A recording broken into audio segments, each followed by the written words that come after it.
Sharif Jafari Mpanga is an accident survivor.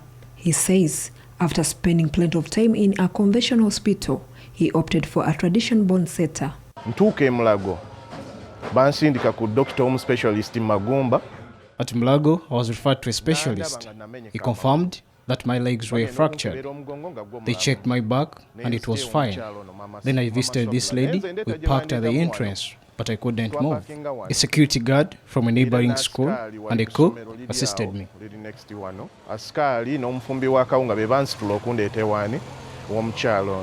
Hilda Gotawe has been a bone setter for over a decade. This single room is where the 50-year-old resident of Chigaga Zone, Natete, works her skills to treat her patients.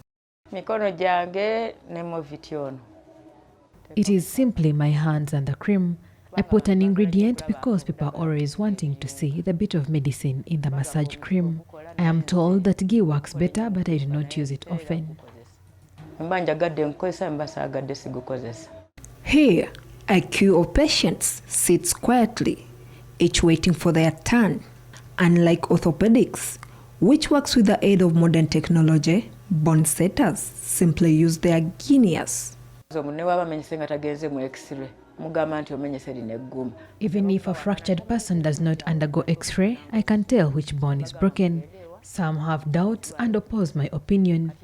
Some go but still return whenever they can. And if you're not fractured, I will tell you the truth as it is. For Gotawe, embracing this artistry was a pure coincidence.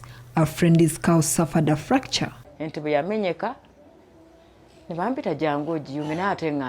was called in to work on a fractured cow, but I was afraid of it. Whenever I tried massaging it, bystanders would comment on how I was going to hurt the cow. So I would now work on it, but hiding away from onlookers.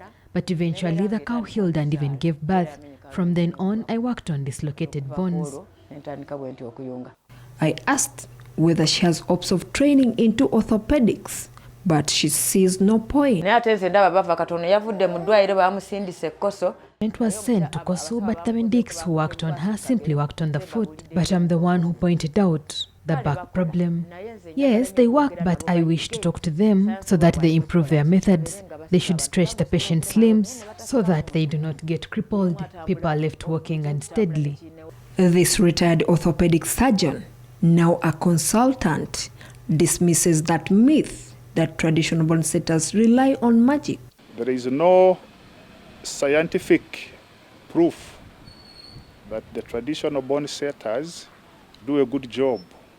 A bone to heal is a natural process. But he still has reservations on traditional bone setters. Recommending traditional healers is turning the clock back more than 100 years.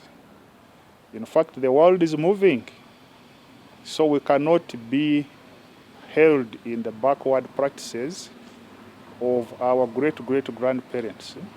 He says fractures result from injuries. However, they can also be triggered by health problems like cancers, old age, or congenital problems. Dr. Beyanza takes us through the treatment options.